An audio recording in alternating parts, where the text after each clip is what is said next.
leer ci sayyidatuna Fatimatu di leer ci cheikhuna Ahmadul Khadim Serigne Ibrahima Mbacke moo ngi gane jamono ci atum 1912 fële ca Ndaam Daaru Alimul Xabiir.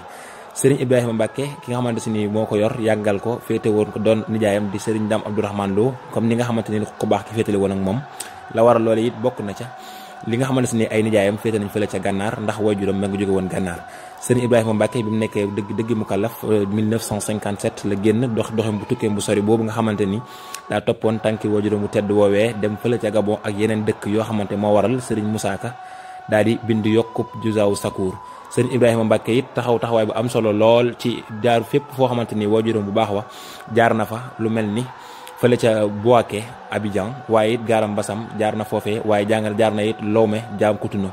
jaar na it Dahomey. Serigne Ibrahima Mbacke jaar na Brazzaville te moo di Congo. Serigne Ibrahima Mbacke it demul foofu daal di taxawaay bu am solo ci bi nga xamante ni magam ju baax ji moo ngi woote liggéey jumaa ji Cheikh Mouhamadul Fadel daan na wax naan lu ma laaj guddi mbaate ma laaj ko bëccëg maa ngi ko jëme ci jumaa ji. parce que moom it la daan jëlee alalam daan ko def ci jumaa ji daan taxawu magam ju baax joojee Cheikh Mouhamadul Fadel ci keem liggéey jumaa ji ba atum 1954 ci la fi Serigne Ibrahima Mbacke jóge wuy ji waajuram mu tedd woowee ñu koy ñaan saa borom subhanahu wa taala yàlla na ko saa borom fayal.